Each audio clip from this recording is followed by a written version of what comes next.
Bienvenue à la Parole du Poulpe.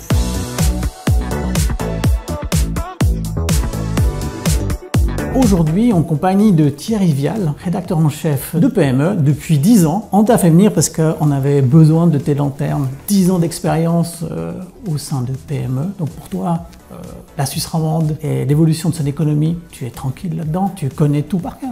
Je ne connais pas tout par cœur, mais c'est clair que c'est une région qui marche très bien, qui se démarque au niveau suisse, mais qui se démarque aussi au niveau européen et même mondial. Donc Genève, c'est à peu près 27% de la gestion de la fortune mondiale. Et puis là, tous les deals, par exemple sur le pétrole, au niveau mondial, il y en a 35% qui passent par Genève. Sur la métallurgie, c'est 60%. Sur le sucre, on doit être à 40%. Céréales, on est à 50%. Puis le troisième volet, je dirais, de l'économie genevoise, c'est tout ce qui est évidemment secteur international avec les entreprises multinationales, les ONG, les organisations internationales. Et Pivot, c'est complètement différent. C'est une économie qui est beaucoup plus mixte, mais tout un tissu de PME aussi. Il y a plus de 60 000 entreprises sur le canton de Vaud. Elles sont très innovantes parce qu'on a la chance d'avoir des hautes écoles, le PFL, des universités. Il y a de plus en plus de liens entre ces hautes écoles et les entreprises. Il y a même des entreprises qui ont ouvert des bureaux d'innovation sur des sites. Ce qui est intéressant, c'est que les HRS travaillent beaucoup avec les PME, mais maintenant le PFL aussi veut travailler avec les PME. Et du coup, ça génère une activité incroyable de l'innovation, des synergies absolument incroyables. Le canton du Valais, j'en parle un tout petit peu, mais c'est un canton qui est aussi en train de se positionner comme l'Eldorado pour installer sa PME. Sur Fribourg, on a une industrie plus traditionnelle, mais on a aussi des belles entreprises dans tout ce qui est industrie alimentaire.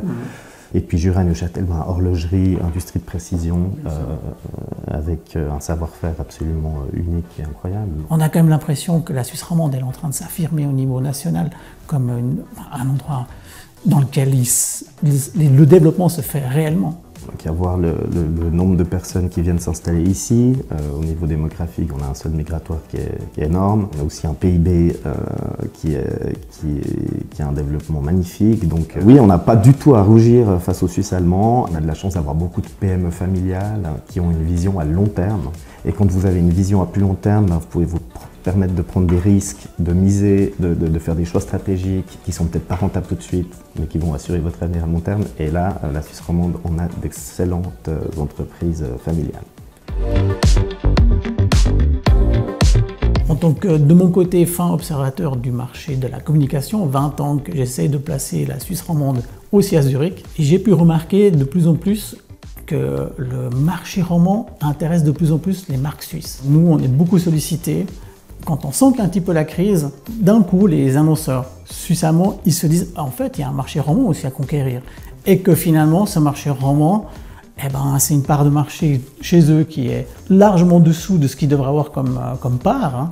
Et donc, ils viennent en Suisse romande, on va dire, draguer des nouveaux consommateurs. Moi, je pense que les entreprises suisses et alémaniques, leur premier réflexe, c'est de se tourner vers l'Allemagne parce que la langue est la même et le marché est monstrueux. Et c'est vrai que la Suisse romande, c'est tout petit, mais c'est quand même 2 millions d'habitants. Et oui, peut-être que des marques se sont enfin rendu compte qu'on existait, c'est pas plus mal. Alors, nous, on le remarque, puisqu'on est beaucoup sollicité pour amener des campagnes de la Suisse allemande en Suisse romande. Peut-être juste ton œil un peu sur la communication de la Suisse allemande qui vient en Suisse romande. Nous, on a des annonceurs comme Brack.ch hyper réguliers qui font ça très bien.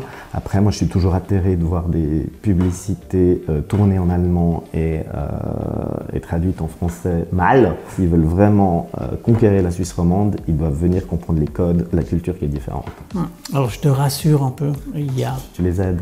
On les aide, premièrement. On essaye d'intégrer finalement une réflexion sur la Suisse romande dès en amont, quand c'est possible. Donc d'essayer d'avoir une campagne qui soit transversale et qui ait des codes culturels qui fonctionnent des deux côtés. Et le Tessin? Et le Tessin aussi. Mais c'est vrai qu'on parle très peu du Tessin. On voit quand même un mouvement pour amener, on va dire, des campagnes et des perceptions de marque qui soient beaucoup plus en cohérence avec, on va dire, la partie culturelle romande. Nous, on a même un produit pour ça s'appelle le Cultural Check, qu'on promeut facilement et qu'on vend aussi très facilement à nos amis marques suisses allemandes. Est-ce que tu as remarqué en Suisse romande peut-être aussi une manière de faire des affaires qui lui est vraiment spécifique? Alors je pense pas qu'il y ait une manière spécifique de faire des affaires ici. Par contre, c'est qu'on vit sur un tout petit territoire et qu'il y a une proximité incroyable de tous les acteurs. Je discutais avec un entrepreneur français qui a racheté une boîte en Suisse il y a quelques mois. Il me disait c'est incroyable. Depuis que je suis arrivé ici, je voulais rencontrer une conseillère d'État en 2 coups de téléphone, j'ai pu lui parler.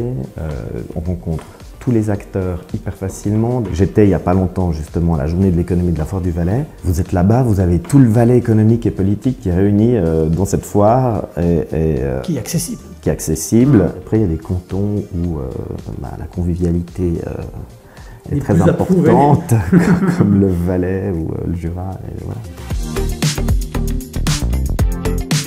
Thierry, comment tu peux définir le rôle d'un média comme PME dans le cadre du soutien finalement qu'il peut donner à la place économique romande? Alors nous, je pense déjà on est un titre qui a une ligne, c'est qu'on s'intéresse aux PME romandes. Je pense que c'est hyper important qu'un média s'intéresse à ces entreprises-là parce qu'il y a une richesse incroyable. Notre ligne depuis toujours, c'est d'être un média inspirant, de montrer des bons exemples de ce qui se passe dans des entreprises pour que d'autres puissent peut-être s'inspirer.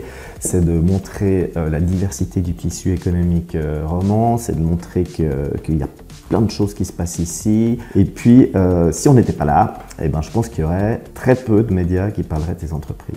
On aimerait aussi développer un projet qu'on lance le mois prochain qui s'appelle PME Success Lab, où on va donner aussi des formations. On va aussi organiser pour des partenaires des conférences et des choses comme ça. Très content d'être avec toi pour lancer ce nouveau... T'appelles ça un service en fait? Oui, on sait que les médias sont dans une situation compliquée au niveau économique, donc on doit aussi générer de nouvelles sources de revenus. Mais là, on pensait que faire des événements, donner des formations, on restait dans notre ADN, qui est aussi de faire rencontrer les gens. Et puis donc là, on n'est pas à côté de la plaque et je pense que ça va être quelque chose d'extrêmement intéressant parce qu'on a plein de sujets. Par exemple, on va faire un des premiers thèmes, ce sera comment préparer ces données dans sa PME pour qu'ensuite on puisse développer des solutions meilleures spécifiques.